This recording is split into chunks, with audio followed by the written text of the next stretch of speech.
السلام علیکم ورحمۃ اللہ وبرکاتہ۔ رسول اللہ صلی اللہ علیہ وسلم کا سفر آخرت، اس پر ہماری گفتگو چل رہی ہے۔ سید عائشہ یہ سمجھیں کہ آپ کی روح پرواز کر چکی ہے، لیکن چند لمحہ بعد آپ میں پھر جنبش ہوئی اور آنکھیں کھول دی۔ پھر سر مبارک جو میرے شانہ پر رکھا تھا، یہ سید عائشہ بیان کرتی ہیں، اچانک جھک گیا۔ میں سمجھی کہ آپ میرا سر چھونا چاہتے ہیں۔ میں فوراً جھکی، نظریں نیچے کر کے چہرہ مبارک دیکھا اور غور سے سنا کہ آپ بہت ہی آہستہ آہستہ فرما رہے ہیں، اللہم اغفر لی ورحمنی والحقنی بالرفیق الاعلیٰ۔ این اسی وقت دہن مبارک سے ایک نورانی مادہ نکلا اور میرے سینے کی ہڈی پر جا ٹھہرا۔ یہ اس قدر سرد تھا کہ میرا تمام بدن لرز اٹھا اور ایک ایسی خوشبو پھیلی جیسی میں نے کبھی بھی نہ سونگھی تھی۔ میں سمجھی کہ آپ بے ہوش ہو گئے ہیں، چنانچہ منہ پر کپڑا ڈال دیا، حالانکہ اس مرتبہ آپ فوت ہو چکے تھے، مگر مجھے خبر تک نہ ہوئی۔ میں دیگر ازواج کی بنسبت کم سنی کی وجہ سے ایسی تھی کہ آپ کا سر مبارک تکیے پر رکھ دیا اور عورتوں کے ساتھ مل کر رونے کھڑی ہو گئی۔ اب مجھے اپنی اس حرکت پر تعجب ہے کہ آپ کا سر اقدس اپنے سے جدا کیوں کیا، غسل تک کیوں نہ لیے بیٹھے رہی۔ اس طرح اللہ کا آخری رسول سوموار کے دن ربیع الاول 11 ہجری کو زوال کے بعد اس دار فانی سے عالم جاودانی کو رخصت ہوا۔ وفات کے وقت آپ کھری اونی چادر اوڑے اور موٹی تہبند باندھے تھے۔ ابو برزہ راوی ہے کہ حضرت عائشہ نے یہ دونوں کپڑے مجھے نکال کر دکھائے اور کہا کہ نبی اکرم صلی اللہ علیہ وسلم انہی میں فوت ہوئے تھے۔ اللہ اللہ، کیا استقلال تھا! نہ مرض کی سختیوں اور موت کی ہولناکیوں سے خائف ہوئے، نہ کوئی حرف شکایت زبان پر آیا۔ کیا محبت الہی تھی کہ دوا کیا ہے، دعا سے بھی منع کر دیا کہ اب جوار حبیب میں جلد پہنچ جانے دو، درمیان میں کوئی روک بھی پیدا نہ کرو۔ کیا ابدیت تھی کہ باوجود معصوم و پاک ہونے کے پروردگار کے حضور گرے پڑتے تھے اور گڑ گڑاتے جاتے تھے کہ اللہم اغفر لی، خدایا مجھے بخش دے۔ یہ حال اللہ کے رسول کا تھا، نزع کی حالت میں بھی مغفرت کے لیے بے تاب تھے، بے قرار تھے، حالانکہ وہ قطعی مغفور تھے۔ اور ایک ہم ہے کہ گناہوں پر جری اور استغفار سے قطعی غافل ہیں۔ ایک طرف سے آگ لگاتے جاتے ہیں اور دوسری طرف سے گھر کو بے حفاظت چھوڑے ہوئے ہیں، پھر سلامتی کی کیا امید ہو سکتی ہے؟ وفات کے وقت عمر 63 سال تھی۔ نبوت کے بعد 13 برس مکہ میں گزرے تھے اور 10 برس مدینہ میں۔ عمر اگرچہ پختہ تھی مگر دماغی اور جسمانی صحت مجموعی طور پر قابل اطمینان تھی۔ پیری اور اس کی کمزوریاں مغلوب نہ کر سکی تھی۔ حضرت انس سے پوچھا گیا، وفات کے وقت آپ کی جسمانی حالت کیسی تھی؟ کہا، نہایت تر و تازہ، خوبصورت، وجیح اور تندرست۔ سر اور ریش مبارک میں سفیدی تک نہیں دوڑی تھی، داڑھی کے آگے سے صرف 30 بال سفید ہوئے تھے۔ وفات کے وقت آپ کی حیثیت محض ایک دینی پیشوا کی نہ تھی، بلکہ دنیاوی بول چال میں آپ پورے عرب کے بالکل خود مختار اور مطلق العنان بادشاہ تھے۔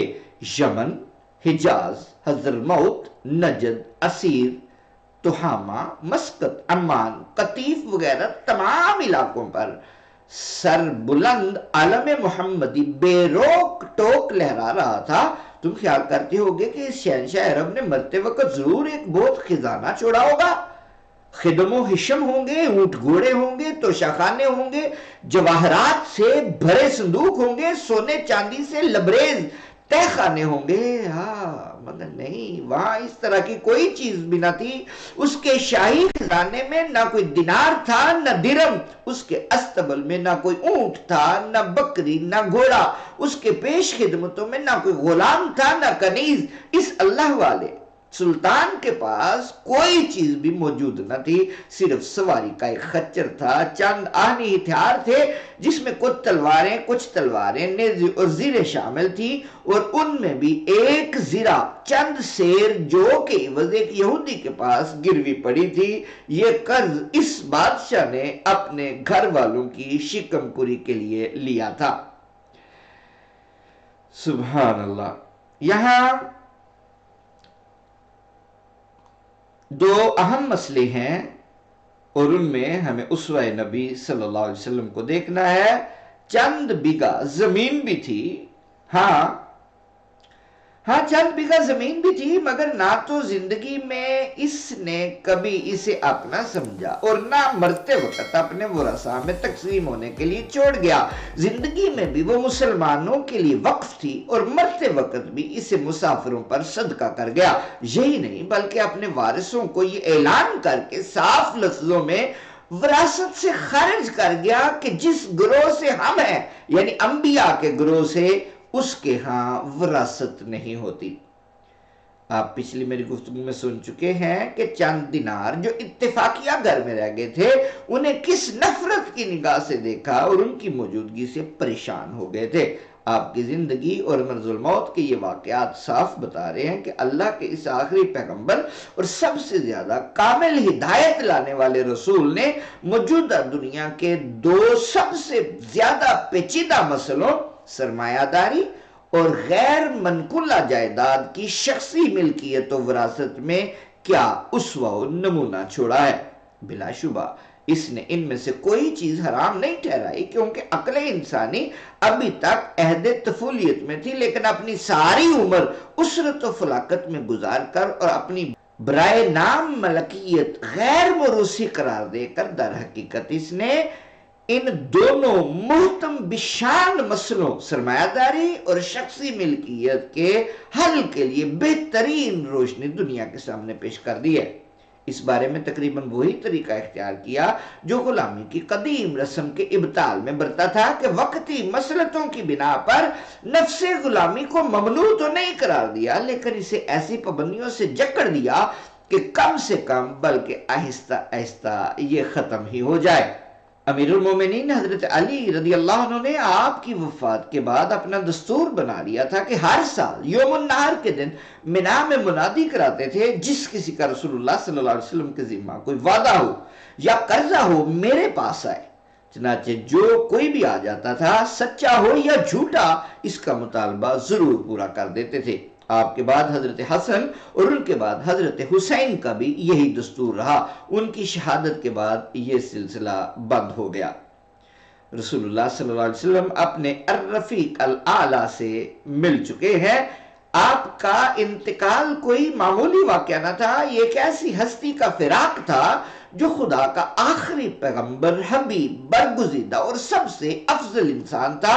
اس کے پیرووں کی حالت یہ تھی کہ اس کے نام پر قربان ہوتے تھے، اس کی خوشنودی کو سب سے بڑی سعادت سمجھتے تھے، اس کے کترے ہوئے بال تک بانٹ لیتے تھے، اس کے وضو کا مستعمل پانی بھی زمین پر گرنے نہ پاتا تھا، ایک ایک بوند تبرک سمجھی جاتی اور آنکھوں میں لگائی جاتی تھی، اس کا پسینہ عطر سے زیادہ نفیس سمجھا جاتا اور خوشبو میں ملایا جاتا تھا۔ ہر بڑے آدمی کی موت پر تہلکہ مچ جاتا ہے، پھر رسول اللہ صلی اللہ علیہ وسلم کی وفات پر جو کچھ بھی ہوتا یہ کم تھا۔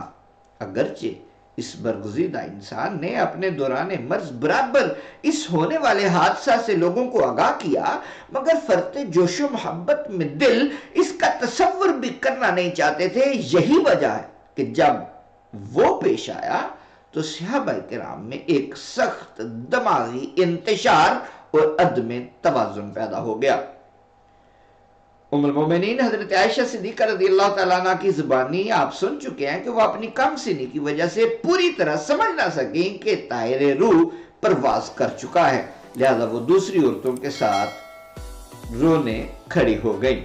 حضرت فاطمہ زہرا، جن پر قدرتاً حادثہ کا بہت زیادہ اثر تھا، برابر روئے جا رہی تھی اور یوں کہتی جاتی تھی: واہ اباتا عجاب ربن دعا وَأَبَتَا مَنْ جَنَّةُ الْفِرْدَوْسِ مَأْوَاهُ وَأَبَتَا إِلَى جِبْرِيلَ نَنْعَاهُ وَأَبَتَا رَبُّهُ يُكْرِمُهُ إِذَا دَعَاهُ الرب والرسل يسلم علیہ حین یلقاہ وَأَبَتَا مِن رَبِّهِ مَا أَدْنَاهُ۔ ہے بجان جنہوں نے پروردگار کی پکار پر لبیک کہا، ہے بجان جن کا ٹھکانہ جنت الفردوس ہے، ہے بجان جن کی وفات کی خبر ہم جبرائیل کو سناتے ہیں، ہے بجان ان کا رب انہیں عزت دے جب وہ اس کے پاس پہنچے، ہے بجان ان کا رب ان پر سلامتی بھیجے جب وہ اس سے ملاقات کریں، ہے بجان جو اپنے رب کے انتہائی قریب ہیں۔ ٹھیک وصال کے وقت مدینہ کے باہر حضرت اسامہ اپنی فوج کو جنگی مہم پر روانہ ہونے کا حکم دے رہے تھے۔ اچانک ان کی والدہ حضرت ام ایمن کا قاصد پہنچا۔ سامعین و حاضرین، یہاں سے اگلے واقعات انشاءاللہ آپ کے سامنے پیش کروں گا۔ السلام علیکم ورحمۃ اللہ وبرکاتہ۔